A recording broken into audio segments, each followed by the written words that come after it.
Hello, I'm Matt, And I'm Eric. and this is This Week at the Movies. Eric, this week, what you gonna do when they come for you? Watch all of the Bad Boys movies in 1 week for the first time. That is right. We are talking about Bad Boys this week. A franchise that is almost 30 years old. The original film debuting in 1995 with Will Smith and Martin Lawrence as a pair of buddy cops, Miami narcotics detectives.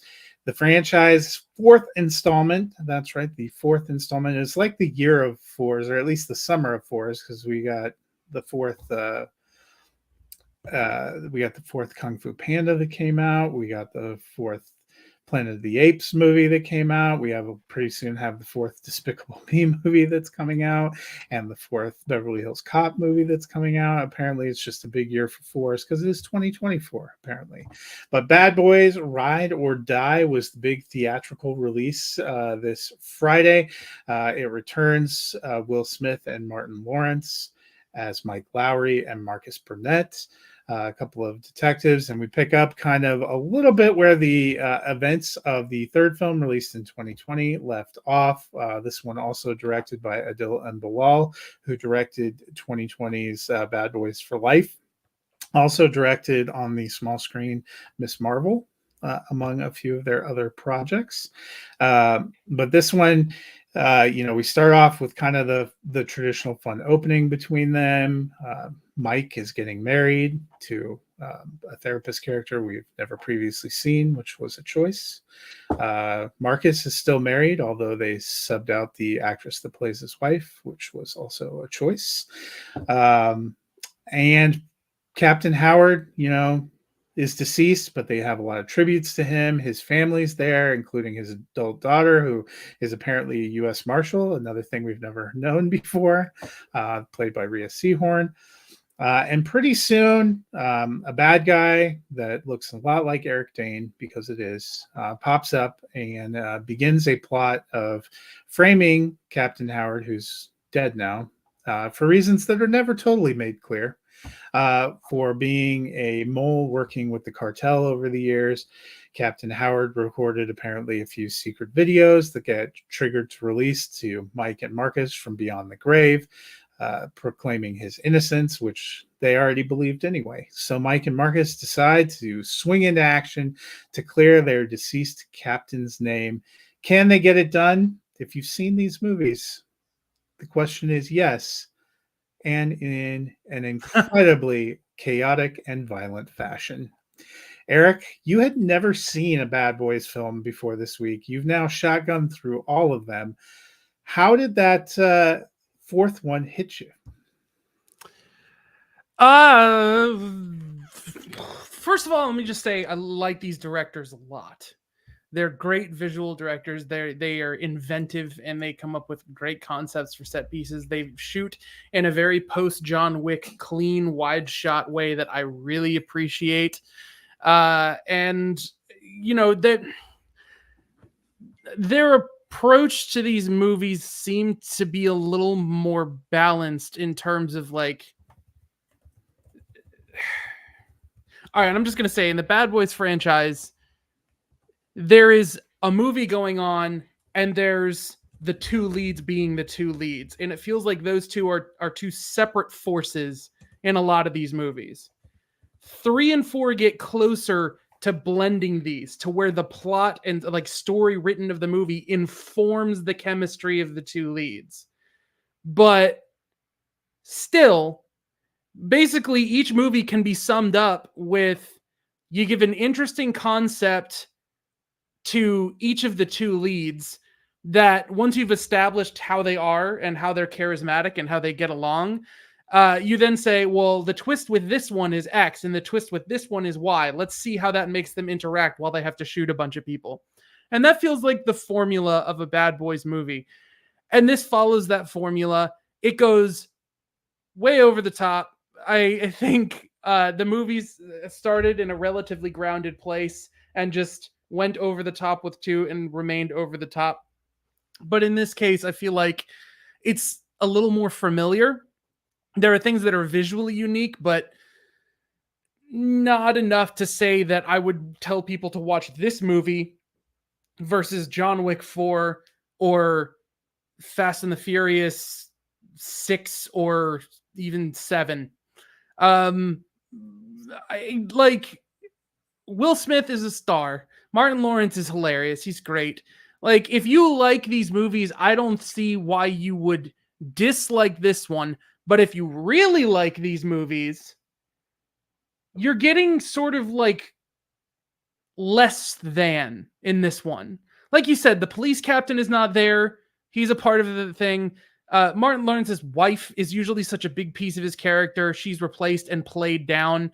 They don't even have the whole new ammo team that they had from the third one. So it's like every component that's normally in Bad Boys minus one piece. And that was kind of odd to me. But I don't know. I just think it's visually a blast. And I think I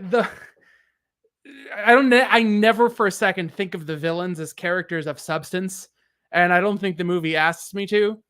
But if I'm supposed to care about a plot of betrayal and espionage and secrecy and this and that, don't cast an obvious actor as someone who is presented in the first 5 minutes to be some benign, just everybody character.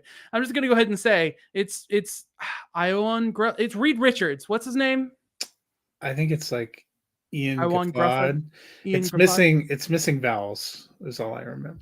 I'm just saying, I saw his name pop up and I was like, oh, yeah, man, well, I haven't seen him since King Arthur and Fantastic You see him Four. come in and introduce himself, and you're like, nope. Oh, he's a bad guy. Great. Like it's and an hour and 40 minutes later, they confirm your suspicions. Yeah, it's so like, just like, don't do that. At least the first two Bad Boys movies do something formulaic that the third one kind of does and this one does not do, which is start with the action. Show us who the bad guys are. Show us what they want. Show us what the stakes are. Then you introduce the heroes who are going to try and help you achieve those stakes and take down what's going on. This idea of introducing the characters in like a really chill point in their lives and like maybe a high point in their lives, and then you're waiting for the bad things to start rolling in. It just gives it less enticing pacing than the other three. So I do give this movie a thumb up. I thought it was interesting. I thought it was like visually exciting. I think it's better directed than a bulk of action movies that are coming out. But I'm going with just one thumb up because it's very bizarre for a movie to be made this well, but contain less than in so many ways. Yeah, and this is a struggle for me. You made it more of a struggle because I don't actually care that much for the John Wick movies. So, me, not 3 even, and 4. Even though I'm going to say this was a disappointment for me, I'd still take it over all but the first John Wick movie. Okay. I don't even really think about them being in the same genre, and maybe that's because I grew up in a different era. This reminds me more of like the Lethal Weapon, Beverly Hills Cop. It's like the kind of over the top cop genres, which we don't have as much of, honestly, anymore. Ironically, we're getting one of these, and we're getting another Beverly Hills Cop, but more like the Die Hard. Not to say there isn't a lot of violence, but it feels very different for me from the stylized action that they're going for with John Wick. There's nothing funny about a John Wick movie. In fact, they take themselves too seriously in all facets. Chad Stahelski and that guy, like it's just that there's pre-John Wick action movies that have still been inspired by Jason Bourne and the shaky cam kind of intensity of action movies. And then there's post-John Wick where everyone's like, John Wick made money. How can we make the same money? Make it look like that. And that's why we have long takes on steady cams and large choreographed like shots in one take. So there's less edits so that everything is like cleaner and wide. That's what I mean. There's like a pre and post John Wick movie. And I think that's important for this franchise that we're going to talk about later, but that's all I mean by that. So I have enjoyed the Bad Boys franchise for a long time, and we will talk about the first three movies. The first of which is one of my favorite films of all time, and is by far my favorite Michael Bay film. So I was reasonably excited about this. And the good is I enjoyed seeing Martin Lawrence and Will Smith back together. They have a great and easy rapport as Mike and Marcus. Um, some of the individual bits that they gave them in this one didn't work for me, as well as the back and forth bits that they've had in previous films, some of which just really made me laugh. His past lives thing didn't totally work. I thought it was more awkward at times, but I still loved seeing those two guys together. I enjoyed a lot of pieces of the third act. The final set piece I thought was good. There was some decent action sequences in there, and had an interesting look. I also was kind of moved by um, Mike with the vision of Captain Howard that he has, particularly in that third act. That kind of actually redeemed the scoring for me, for this one. I'm going to say I give it thumbs neutral. I was pretty sure I was going to give it thumbs down for until we got to that third act. So it definitely redeemed some things. The Reggie action sequence leading into that also, I thought was kind of fun, and was kind of fun for a character that's been kind of a weird, minor bit player in this, to give him a little bit of a showcase. I enjoy Vanessa Hudgens and Alexander Ludwig in the roles. I think that they are a fun secondary tandem to Mike and Marcus too. They got a little bit more action in the plot in the third act. I thought some of the pieces with Mike and his son, played by Jacob Scipia, uh, were interesting, building off of what we saw introduced in the third film. But overall, there was a lot that just didn't work for me. I thought some of it was awkward. I thought some of it was very slowly paced. I thought some twists were obvious. You are probably correct in the standpoint that none of the villains in these movies are what you might call a three-dimensional character, but they all have a somewhat imposing and menacing presence in the movies until you get to this one. I like Chucky Cairo in the original one. Javier Molo, I think, is the one in the second one. Um, he's over the top. There are some weird sequences, but there are some funny things with him and his daughter, and with him and his mother. And then the third one, having it be, Mike's former flame, who's kind of a witch, that was funny and kind of worked and was imposing. And his son, there was something there. I think Eric Dane is a fine actor, but that that was the most milquetoast, not their character you could be. And having the twist of his co-conspirator was equally reviling to me.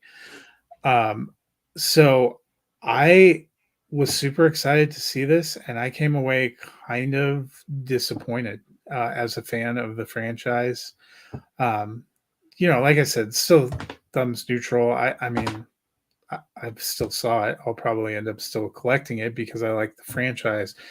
But it felt to me like the way I feel about Fast and Furious 8, where Okay. I still like the franchise, but That's a good that's a comparison. tough watch. That's Yeah. or Lethal Weapon 3, which right in the middle of a franchise that I liked kind of gives you a semi dud. Yeah. There are still things you like, and you still like the people enough and are invested enough. Mm-hmm. I don't know if they'll continue. I don't know if I'd want to see it continue, but um, you know, I mentioned to you the bringing. It's not the same without Joe Pantoliano, so I understand them trying to work it in. But the same way, bringing him back like he's Randy in Scream 3, with the unexpected ghost video, was a choice. The dream, the only part that totally worked about that was the kind of dream or flashback when he's talking to Mike. And that really got to me. That probably bumped my appreciation for this. When I did the written review, I gave it 2.5 stars. It probably bumped it a full star. That closing sequence and the way they managed to close out and tie some of that together. But there was a lot of, I thought, kind of weird interjections here. All of a sudden Captain Howard's family becomes a big part of it. The family that apparently they've been super close with for a long time that you've never seen. Like his adult daughter, who's a U.S. Marshal, that, oh, it's good to see you again, and his granddaughter, and you're like, okay. Or a lot of it was built around to like the emotional connection to Mike's new wife, who you again never have seen prior to this movie, and they don't have enough time with them together to develop that. So those are frustrations for me as a fan, because you have a long time franchise that has all these established characters, and I understand why they had to make a change with Marcus's wife, but I wonder if that's also why they diminished it, because the actress that originally played that part, Teresa Randall, is apparently not available and not doing well. We wish her the best, but I thought that was a noticeable absence. The lady that steps in is fine in the couple scenes she's in, but it's a different energy, it's a different vibe, and it's treated as a very different vibe almost within the film too, which then you're missing some of that back and forth, because a lot of the first 3 movies are Marcus and his wife, kind of going back and forth, and I mean the first movie is really built around their relationship in a lot of ways too, and the way Mike relates to the family, and Marcus's family is almost entirely sidelined here, and they're trying to sub in kind of Mike's wife and Captain Howard's granddaughter, and it does not quite. I mean, you're throwing in new people that you haven't built up enough of a connection to in a franchise that, as mentioned, is 29 years old. And I think so. So there's a thing. This happens to different degrees in 1, 3, and 4. This is probably the one that does it the heaviest. Start a concept with Martin Lawrence. He thinks he's invincible. He's a man of faith, and he has this reason to believe, and that doesn't really go anywhere. You start with Eric Dane in what I thought was a fairly intense and imposing introduction of the character, where he stages murder suicide in while it's like a great exposition scene. They're sort of telling you what the bad guys are doing, but he's doing it in this really sinister way. But then, like you said, you never see him. It never really changes from that. It kind of goes downhill. And then, Mike, Will Smith, is married, but then they never really do anything with that. Like did he spend his wedding night sleeping in the hospital room with Marcus? And then, and they almost make it look like his wife is staying with Marcus's family when they. But it's like they introduce the captain and his family, but then you don't really spend any time with them until they do the clear plot thing they wanted to do with the granddaughter and Will Smith's son. It's like they had a bunch of ideas, but they didn't care to spend too much time on those ideas, because ultimately they wanted to get to the neat ideas they had for the action set pieces.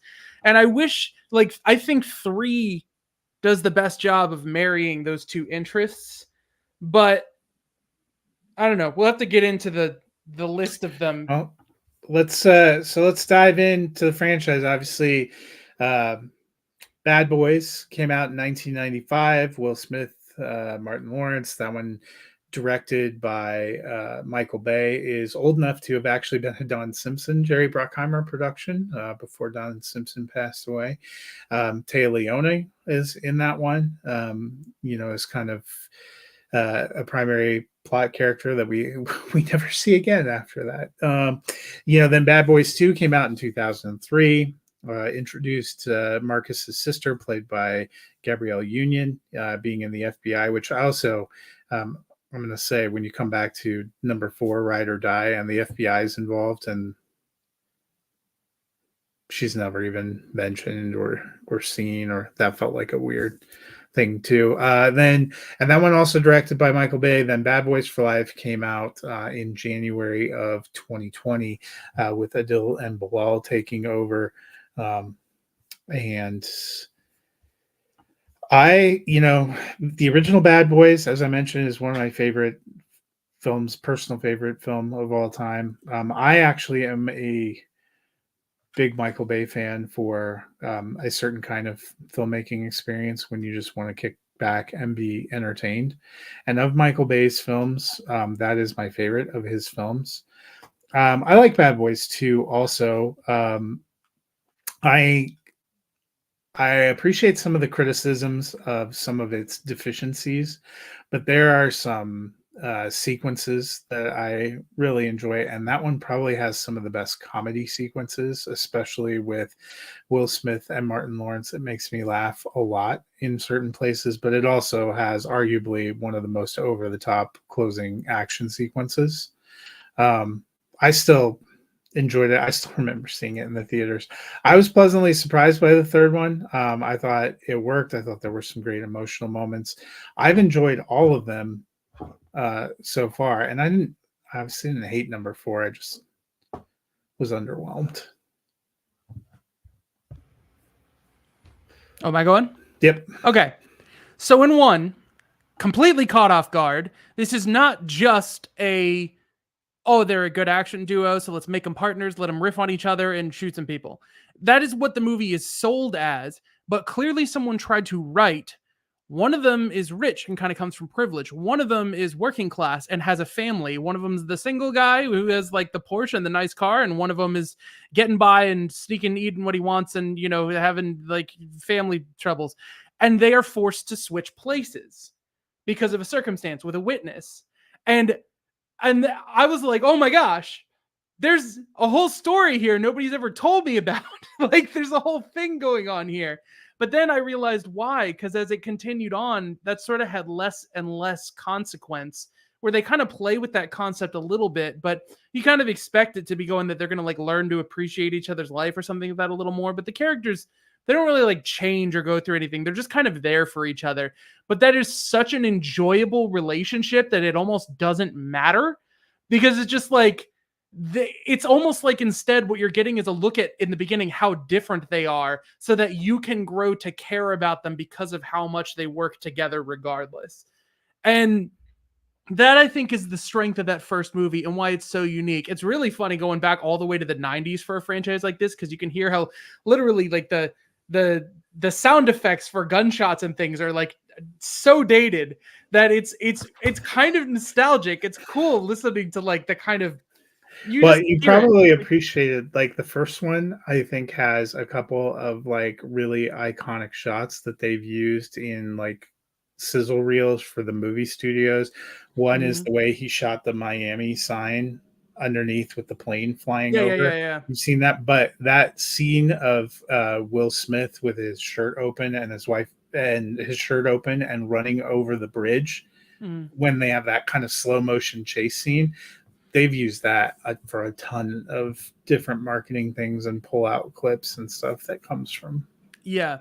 There's definitely, it's really interesting how Bad Boys 1 is sort of a capsule for why Michael Bay is a very strong visual he's a very strong visual director without digital tricks that make the rest of his movies look so similar to one another. Bad Boys 2 looks like a Michael Bay movie where they've cranked up the saturation. He's using the same sort of directing style, but he's made it look like one of the Transformers sequels. Just, it's starring these two characters. And that's the thing. Like, Bad Boys 2 is at the bottom of the list for me because it's exactly what I thought the first one was. They have good chemistry, and the scenes that steal the show in that movie are when the two characters kind of get to riff on each other in a way that I can't imagine is like written on the page or comes from the brain of Michael Bay. Like the two of them, trying to scare away their daughter's son, Reggie, which I cannot believe Yes. they committed to keeping the same actor for 2 movies. Well, and it following. finally pays Great. off for him. He did have one of the best scenes in Bad Boys Ride or Die when he He did, yeah. springs into action. I thought that was a lot of fun. So well done. And Martin Lawrence knew how to kind of like gas that up and make it like feel the impact that it needed to have. But here's the thing: when it gets to the very end of that movie, and it's funny because you pointed this out to me, when they are smashing their way through like Cuba housing, they are so concerned with having the movie seem action heavy that they lost track of what the implication is of the characters doing that action. They don't care if they run over innocent human beings in that moment. They don't care if they become murderers who are terrorizing a community. They only care about themselves. And it undermines a lot of what's going on. Like it's a movie that begs you to not think about things like that. But then there's been so much. That's an invitation time. I was willing to accept for the comedy that I appreciate it. But then the action sequences kind of go on for so long and they spend so much time doing this. It's not like easy for me to forget or not think about. I mean, like I'm so conscious of every time they intentionally shoot women with the head chopped off. Like the guy is so transparent about what he cares about that the whole thing just seems more like a reflection on Michael Bay than on something made to entertain someone else. Like, speaking of which, did you see Michael Bay in this new movie? Oh yeah, he's had a cameo in 2, 3, and 4, and I'm like, good on you. And like again, kind of good for him. Bad Boys 2, don't get me wrong, is still like a good movie. It's just like it's not 100% for me, and like it is the peak of the type of action movie that I was never 100% into. Like I usually have to take those types of like shoot 'em up movies on a case-by-case basis depending on what the story is going to be.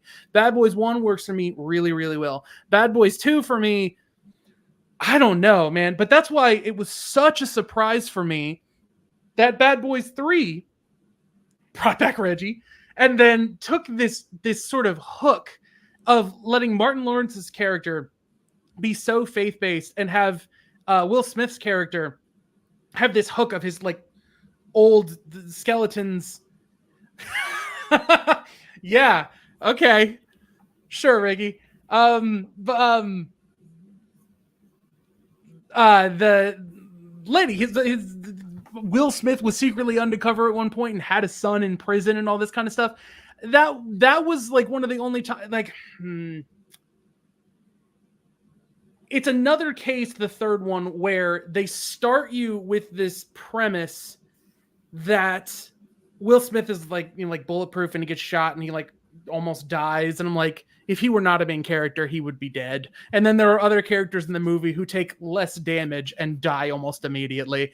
And, you know, it's one of those things I'm like, I don't care. I'm here for the ride. Yeah, right. Yeah. And then because of that, Martin Lawrence being retired and him fighting with that concept that he promised to be like non-violent forever. Unreal for me. No, Will Smith, you know, of course, one of the most rough things he does in his career is going to be one of the highest profile things, but he's a human being. And I feel bad for Chris Rock in that whole incident, but long story short, I can get over that. It's funny because I only hear some people talking about this and not talking about this, but yeah, okay. Random deviation aside, I'm gonna get distracted if Ricky's in here doing this. But anyways, point is, they just gradually stop paying attention to that plot. He just starts to shoot people again. It doesn't take some big revelation or anything. That plot just ends. And then it's a little bit different with Will Smith, but it feels like there should be more to this journey he goes on where he's embracing. If Will Smith wasn't such a strong actor, I would not have bought into the whole Mike Lowry had a son and that means anything plot line. Like he has to sell that plot on one scene alone in a hall where he's like realizing that that's what it has to be, that he has a son. And then he has to sell it on in the middle of this outlandish set piece where all the new young actors have these awesome action beats and things like that. That he's in the middle of being killed, and he picks up this bit from Martin Lawrence and is like, I'm going to try and reach his heart with my soul or whatever it was. You know, if I written that on a page, I would have a really hard time buying that was what the story was selling. But Will Smith sells it. 3 is just the one where it gives the characters opportunities in the story to riff on one another. And so those two things are together. Whereas Bad Boys 2, well, they have a like, lot of jokes whoa. about Mike and Marcus being old, you know, because and right. getting in there, which I mean, I felt even my core at 2020, like anyone who's like an older, you may not have experienced that yet, but anyone who's maybe used to be kind of the young, hip, cool. Well, I don't know if I was ever young, hip, and cool, but I was definitely, you know, when you're new in the workforce versus when you've been there for a while, and then you realize that these people kind of see you as old. That I resonated with that. I thought that was interesting. In the third one, I thought they made that work. That was kind of fun. But you know, the funniest jokes about his age to me is how much the character acts like he is a 20-something superhuman flying out of a third-story window onto a second-story rooftop and shattered through glass, and he's been shot 4 times, but he lives, and like it. I don't know. You know what also is kind of surprising to me about Bad Boys Ride or Die? If you were going to make the decision to have Mike, you know, having grown up and getting married, it seemed like in the third one they were kind of moving toward that connection between him and Rita. Yeah. And so that probably threw me off a little bit even more. That I would have I guess they needed that. They needed all the disparate pieces to tie in the plot twist that didn't really work anyway. But I think that would have probably bought in more. It just, you know, you're introduced to a character that you don't really have any connection with, and they don't have enough time to really build it up. And then it becomes kind of an important, like when he's being asked to choose between his wife and his son, you need a little emotional resonance. I thought that was still a beautiful moment when his son offers himself up and he looks at him and he says, never. It's still really beautiful, but it would have been more, you just don't have that.